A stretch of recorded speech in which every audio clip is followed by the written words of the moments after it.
right. Good afternoon, Kwabena. Hey, Sammy, good afternoon. And how are you doing? Uh, I'm well. Well, thank you very much for the last time you joined us. You really shared a lot with us, and kind courtesy, friends and family wants us to bring you back to share more on the issue of Ghana. For those of us in diaspora, most of us want to do business, but the way to go about it is hectic. There was this video circulating on social media about this Hispanic guy who had come into Ghana. He has gone to Cote d'Ivoire, Togo, Benin, gone to these areas, and he really was trying to look out for some business opportunities to do. And but when it came to Ghana, I say, "Ngofonu Bunurof." They turn things around, and it's like they want to give you this pen. By the time they come back, it is not a pen anymore. It's like a stick wrapped up with something. So people are really disappointed. You see, that's the saddest part. If it was a Ghanaian who was saying this story, that's fine. But this is a foreigner who is coming into a country, to do business with you, and the first thing you do is say, try so bebuno. So good afternoon, Kwabena, and thanks for the invitation. And then you want to honor. So talk to us. Why is it good now for diasporans to do something in Ghana? I know it's one of your passions. So why is it good now, and why is it opportune time now for diasporans Yes, to do business yes. in Ghana today? Sammy, thank you. Thank you You're very welcome. much for the opportunity. I'm grateful. The video that you talk about, I watch it. Mm. And it's just part of the common thread that we all seem to have, where everybody is trying to use all kind of things on us. You know, Ghanaians are very dishonest. The Ghanaians are very corrupt. Those are just things that I've not heard much of good words on us. And it's not just the gentleman who came to say that. I think Ghanaians themselves, especially those who live outside the continent, are very much obsessed with these words. Whether they live in America, they live in England, it's the same thing. Oh, when I was trying to build a house in Ghana, when I went to the government institution to do business, I think those are the things that we subconsciously been impressed on our mind.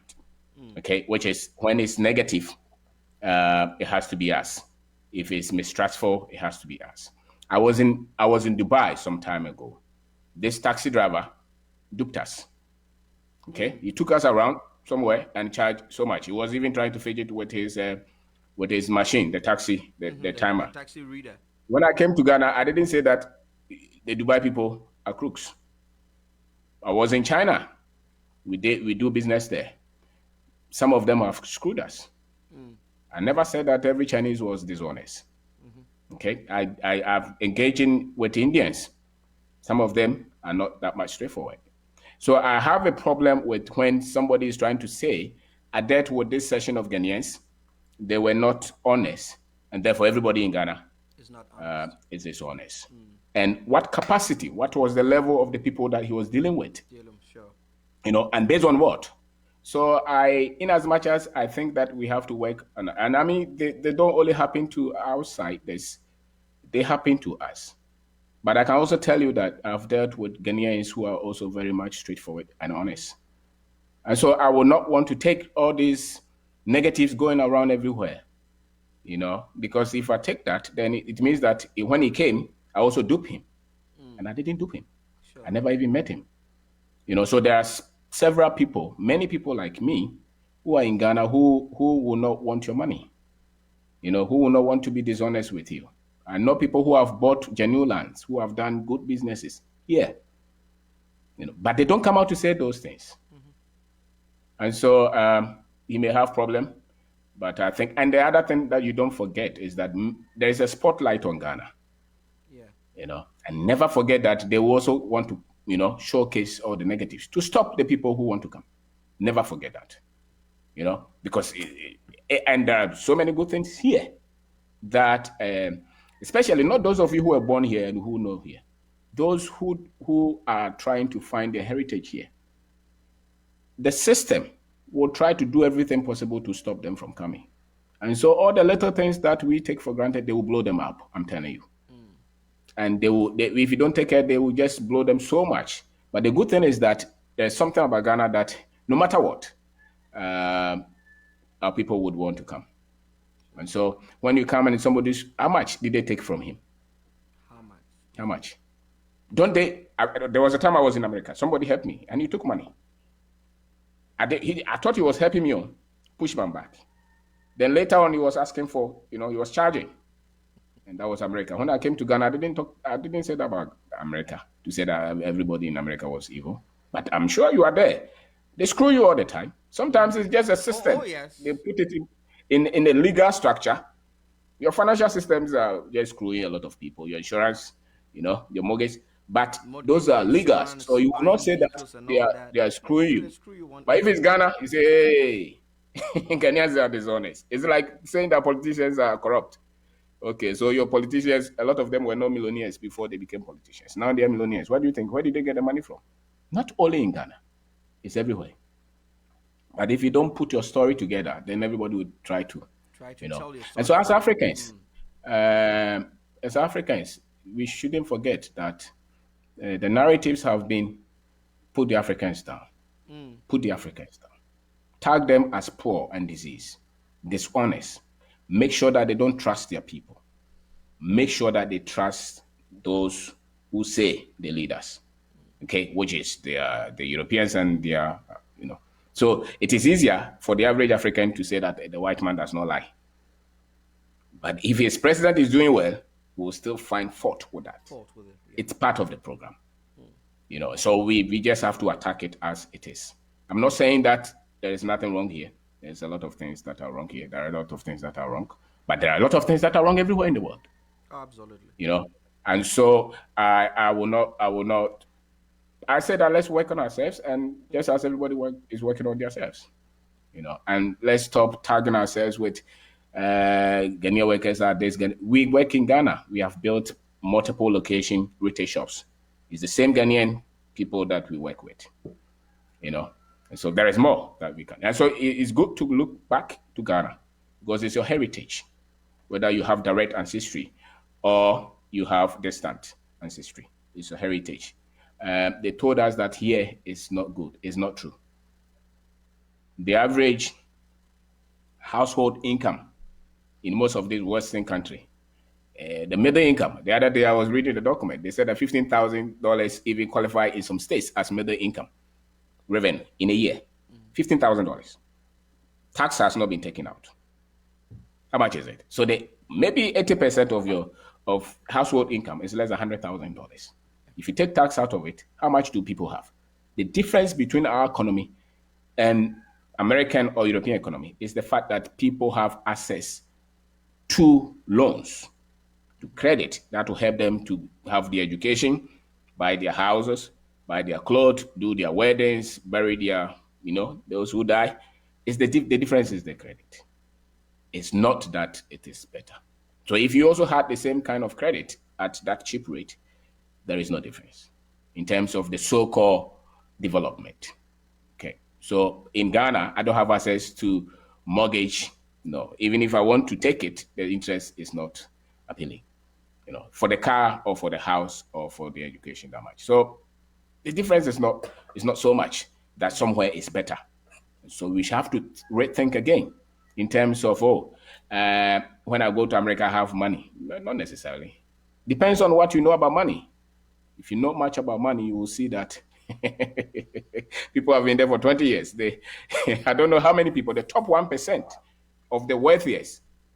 Yeah. Though if you have $11 million, you are among the top 1% in America. $11 million. Okay. Top 1%, which means 99% of the people don't have more than 11 million. Majority of the people have $0 to maybe $200,000. And much of the money that we are looking for, especially those of us who were born and moved back, you take the money and you come to build a house in Ghana, you will never even live in. So So if it's about money, then maybe you could also make the same kind of money. Yeah. So I will not say that here is not good at all. They should look back because the games are played with information, not with propaganda. I like that point. The games are played with information, not with propaganda. So, Kwabena, what will be the best venture for any diaspora to come in to do at this time in Ghana? Okay, so if I'm in America and I'm an employee, I'm employed as a doctor, as a lawyer, as a hospital worker. I'm not doing business there. If I have to come to Ghana, I don't just transition to become a business person because I'm in Ghana. There are things that you have to know to build a business. There is a mindset that you have to have, and there are skill sets that you have to build a business. Majority of our people don't have that. Then they transition to say that I want to build business in Ghana. And even those who have the skill set and the mindset, they still fail. I have had my fair share of failure in almost everything. You get up, you fall. You get up, you fall for 5 years, 10 years. Then you wise up. Then one business that you didn't even think will succeed starts to make sense. Because in all the journey, you are trying to become a person who could deliver. Because it's a skill set. You are building momentum, you are building capacity. It takes a lot of time, especially those of us who don't come from families that were equipped, or that were in business. You are coming from, maybe your parents were civil servants, so you are building, you are trying to build a business. You have to go through a certain process to become somebody who can have a successful business. Your decisions, your choices, they are all informing the success that you're going to get in your business. So when you want to say, I want to come to Ghana and there is an industry that I'll be successful in, I would say that you have to become an entrepreneur first, at least. If it's a business that you want to build. If it's just an investment that you want to have, then you may not need so much entrepreneurial skill set. Because say I have money, I want to start a cocoa farm in my village. It's not much decisions in terms of business that you're making. That could be straightforward. You know, uh, just have the place and get somebody to do the farming for you. But if I want to build a bank, I want to build let's say a retail shop, I want to build a construction company, retail, maybe a real estate development company, I want to build maybe a hospital. Those will call for proper skill sets. And if you have not done that, then you must know what you have and what you don't have.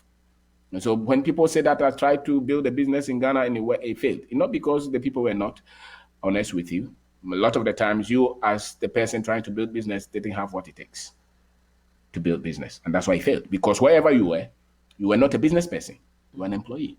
But you have some money and you think that, oh, I'll go to Ghana, I can open a shop. There are 1,001 decisions that you're making as a business person, and it takes a while for you to succeed in that. So areas, I would say that you have to decide whether you want to build a business or you want a place to invest your money. There are different things.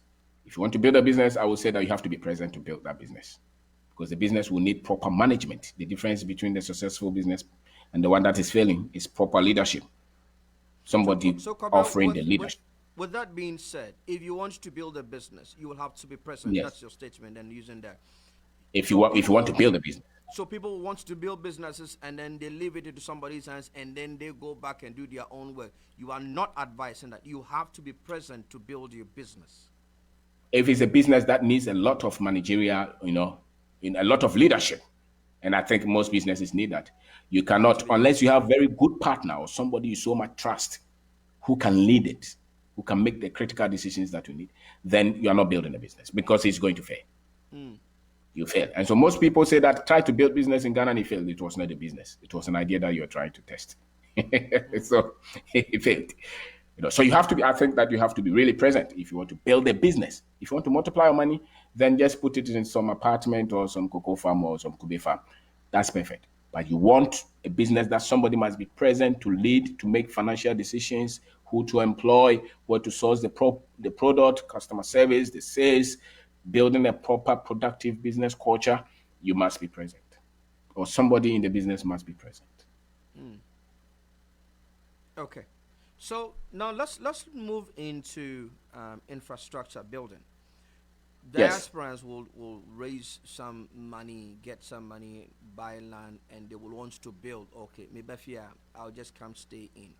And for 10, 15, 20 years, they've not relocated, and the house is there. you go back, squatters are taking that. I believe the last time we were talking and you were advising that that can be channeled into something that can bring you income. What is your take on those diasporans who are building and leaving their houses there? Nobody's living in, squatters are taking that. People are even living there without even paying you rent. You ain't getting nothing out of that. If most of you work two jobs. If you had maybe millions, you will not work the two jobs. So why do you lock the money in something that is just deteriorating every day? Just because you have 10-bedroom house in Accra or Kumasi or in your village. I think financially it's not prudent. Now, if you have a lot of money, then no problem. So if I were in that position, I will not build that 10-bedroom and keep it there for 15 years, 20 years. I would rather build and rent it and get somebody to manage it for me. 2-bedroom, 1-bedroom in key locations. There are other factors that you must consider anyway. But if you so much want a house and to pride yourself with, I would say that build to rent, that at least you can realize some kind of revenue, especially when you build with the intention to rent. Some of us who convert our houses, we didn't build them to rent. We just built them for ourselves. Then there was the need for us to just rent them. Those were not really designed for that. But you start with a model that I want to build this house, 6-unit apartment, 10-unit apartment, maybe 100-unit apartment, and I want to rent it. Because there's so much need for that anyway. You and I know that most of our houses were not built right from the beginning for rent. For rent. Yeah. Most of them were built for the family. Compound house for the family, abusuafi. But now there is the need for us, especially in our major cities where there are a lot of economic activities. Instead of you to build that 10-bedroom that nobody will live in, and your in the team now rent they come for the money. I think that economically is not prudent. You are wasting, and a lot of the times you're also growing. It's a way to make something substantial for yourself. So I would rather turn it into an investment, which is something that will kind of rent, and or that you will need somebody who can manage it well for you. And most of the time we take our rent a year or two. So not much attention really is needed in terms of managing those properties. Like I will go for that. You have to be paying your mortgage every month. That's so right. Once you take your yearly or 2-year rent, you are out, and then once it Yes. expires, you come back and you get it again from the person. So Yes. You have to Then also maybe later. come back. We have to look at the maintenance aspect as well. So that's why you're saying that you need somebody to manage the property right. for you in your absence, because once Yes. the money has been collected, there should be maintenance going on in that property, because you've rented it out. The person is expected to weed around and make sure that pipes are working, electricity and all that. So you need somebody to manage those things. What other business would you consider for diasporans? If it's business, you must be present. And a lot of the times it also has to do with your skill set, the area that you know. Let's say I'm in school. I'm teaching in America. I'm looking back to Ghana. Maybe I should be thinking of building a school, or anything in the education chain. Or maybe I'm an engineer in a manufacturing or processing unit. I should be looking at, maybe I can set a small manufacturing plant, or maybe a big processing plant. It has to be in an area that you know. Or maybe you are in the retail section.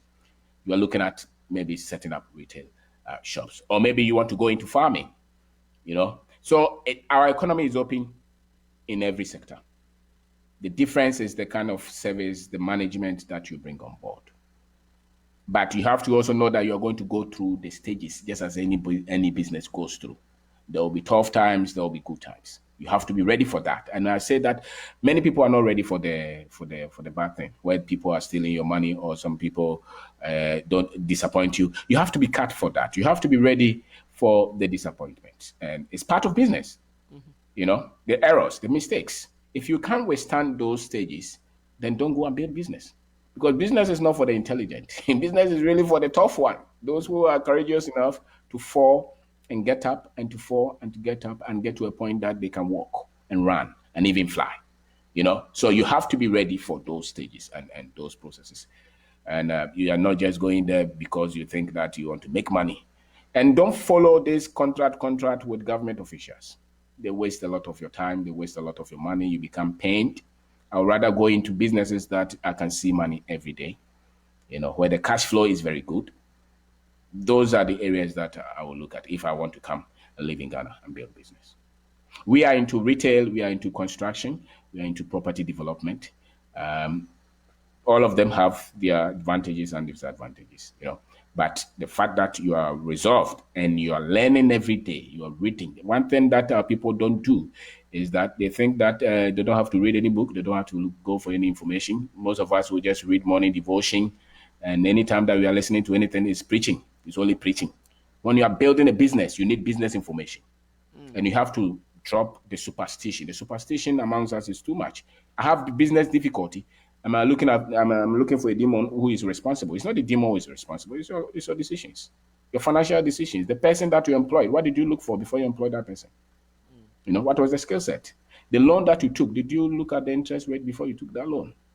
Most of us who are Christians just look for the reason it didn't do well is because maybe I didn't pay my tithe, or I didn't pray enough, or there was a demon from my village. Those things I don't subscribe to that. Much of it is database. Much of the business things that work, they are just systems and structures and clear thinking and proper decision making. The prayer and all those, if they matter at all, they should show in your honesty, in the love that you show the people you work with, the truthfulness. For me, when it comes to Christianity, that is where it is.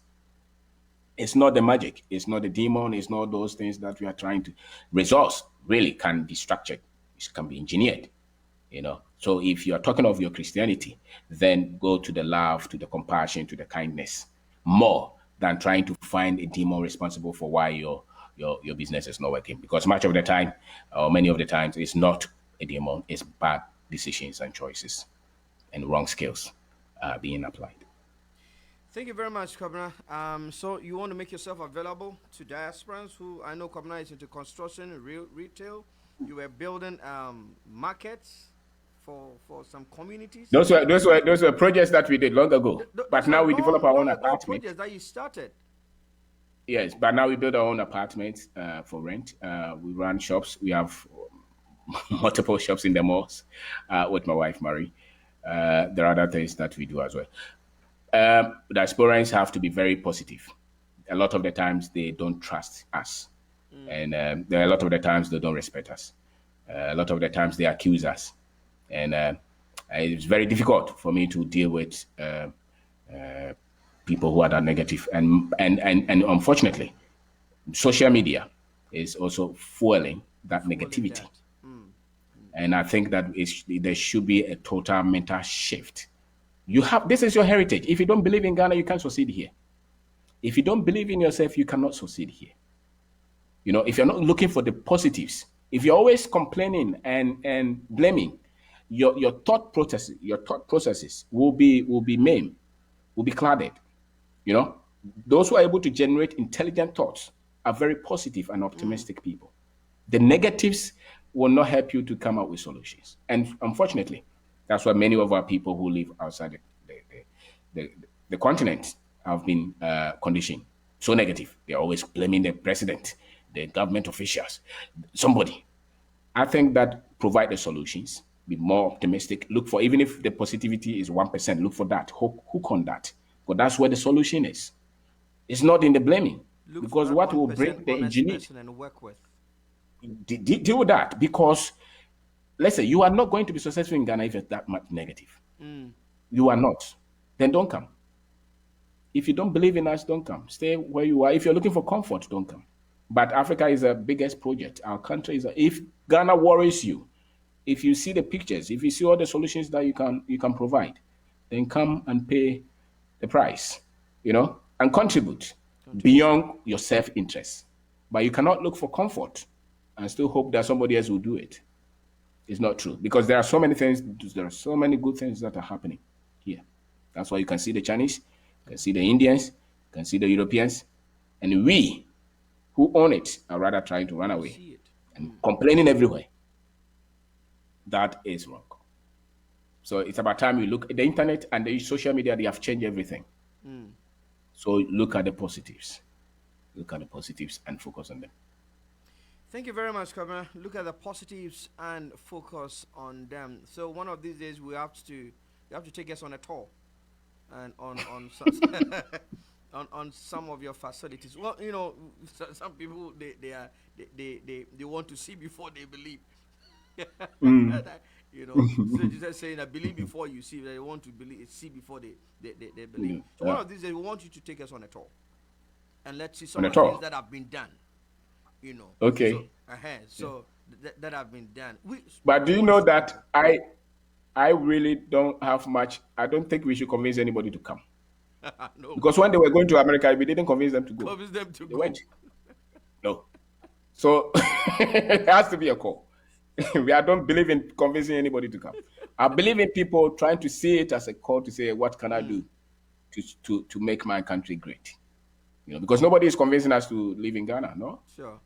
I think this is the best life I can live. That's all, and it's even beyond the money. Beyond the money, and if it's money, I think you can get more money in Ghana than anywhere. If it's money, Because if these expatriates are coming in, which means there's something that they've seen, and if they are yes, making it, why can't we also make it? So, because it's the programming. mm, It's the programming. We have to, and we have to know that this business skill set, the financial skill set, they are not there. We don't have it. yeah, We have the technical engineer, we have the doctor, we have the teacher. But what it takes to build a business, most people don't know it. Our people, they don't know it. we're not taught. That's why majority of business owners are not people who went to school. Because if they are gone to school, they would have been destroyed. They become negative, and they wait for the government to give them help. Now, the people who didn't go to school, they are not. They are original. So they can tack, they can do something. They believe. And that's why you can see a lot of our business people don't have much education. Sure, sure. It's no coincidence. Because the Mm, educated people have been destroyed by the education that they give us. So we have to re-educate ourselves entirely, totally, financially, in terms of product development, how to design the whole structure, how to train people, how to build a structure. All those we had to. So it was constant studying, constant reading, and to be very much proud as an African, because much of the history is wrong anyway. Okay, for visa, we can go and stand at American embassy from 11 a.m. Oh, thank you, Goma. Thank you for that inspiration. So those of us on the line, if you want to do anything, just think through. There's only the 1%. Just go look for that 1% out there. That honest person that you are looking for, they are there. Go look for them and do something in your country. The Americans are going. The Black African Americans are going. The Indians, the Chinese, the Germans, the British, they are all going back. So Akon says that if Ghanaians don't take care, with 10 years to come, if you even owe a land, you sell it to a foreigner and will not owe anything there anymore. Kwabena, thank you very much for this inspiration and have a blessed weekend. Thank you, sir. Thank you. Bye for now. Thank you. Bye.